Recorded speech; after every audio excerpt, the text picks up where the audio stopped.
Thank you so much for having me. I'm really excited because there was a time in my life, and it was in 2010, right after my husband passed away very suddenly, that I was thrown into being a widow, which I hate that word, a single mom, and I didn't like that either, but also an entrepreneur running my husband's company, which I knew nothing about. It was an online company.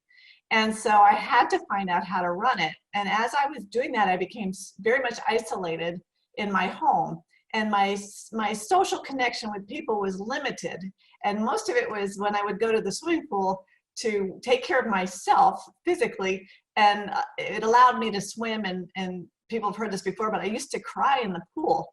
I was around people, but I wasn't really with them. I wasn't with them connected to the heart.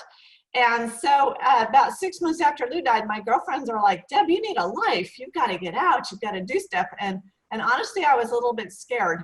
And I heard the other day someone said, Fear and I had a breakup. That was Janelle Anderson, another one of our gals. And when I heard that, I'm like, you know what?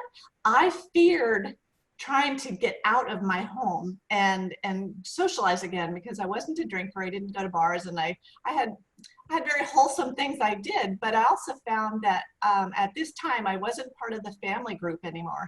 I wasn't part of the singles group. I didn't want to be part of the singles group. And the group that I did connect with were my old men friends whose wives had died, and I was kind of like their daughter. That was my human connection.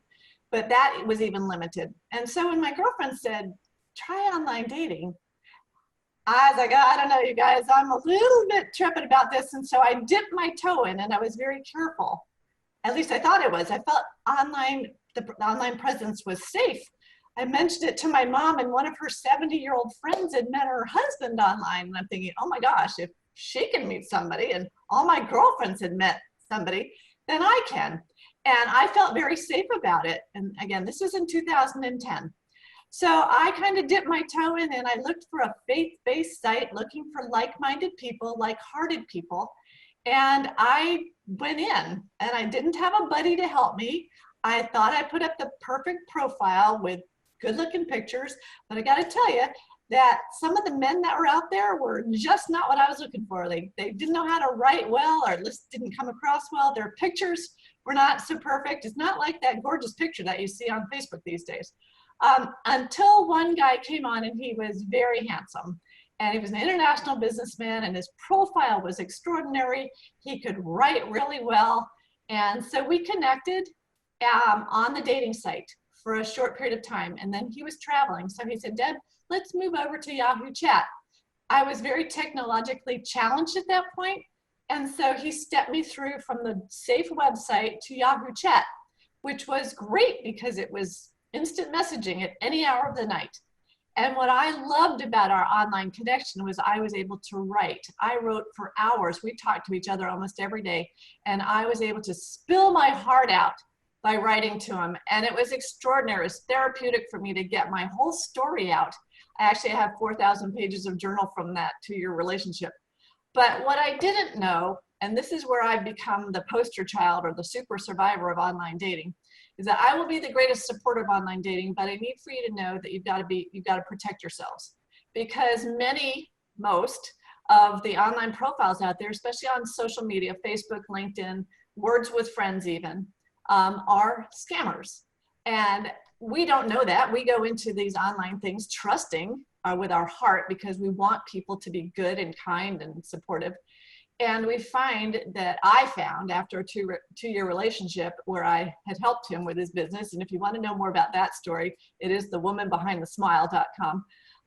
But I had trusted this person, trusted my Eric, because he became family. And I connect with family. I love my family.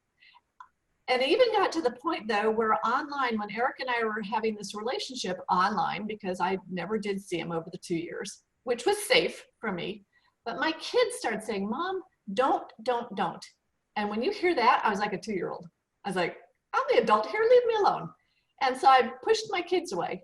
My best friend said, Deb, be careful. I'm not quite sure. You haven't seen him. Leave me alone. Leave me alone. And so she backed off because she didn't want to lose me as a friend. But he became my all. He isolated me again from my friends and family. And this is what we want to be careful. Internet connection, online connections are wonderful. I mean, look what we're doing today. we've met extraordinary people around the world online.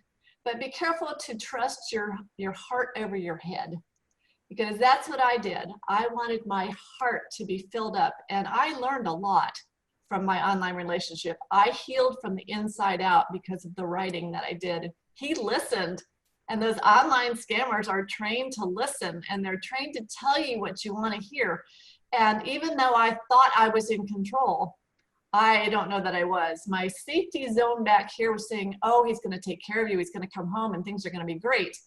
And my gut, which might have given me some yellow flags, I totally ignored. He rationalized everything for me. And I thought, you know what? He's a good guy. He's got a family. Got to know here's a great connection. I got to know his son. I got to know his sister. I got to know his attorney, all through Yahoo Chat.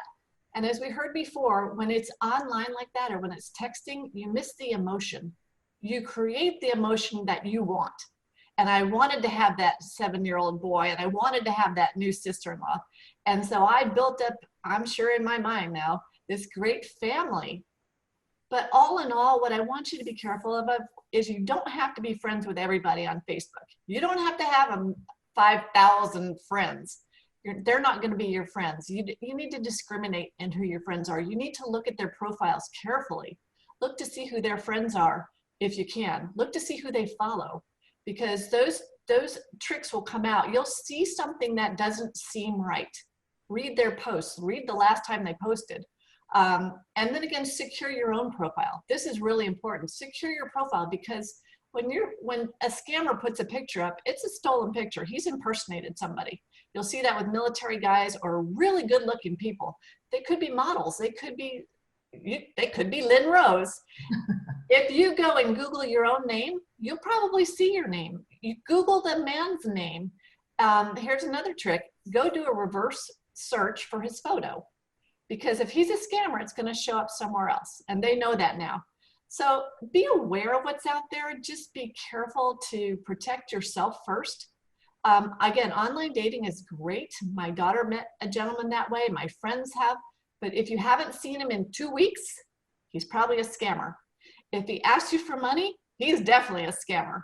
I just want you to understand that love can be found online. But I actually found my dear husband, I've remarried. I met him through friends. And they've done a background check. So there's your little online connection. Do a background check on somebody. But just be careful not to fear, but to be aware. Just be cautious and have fun. But I always say now, you might want to have a dating buddy, one that will help you and protect you and maybe give you that kick in the pants when something just doesn't seem right.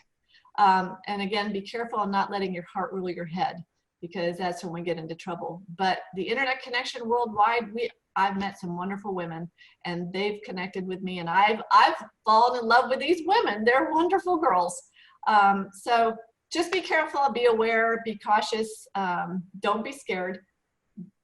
Just enjoy the connection, especially in these times of isolation, because we do need to connect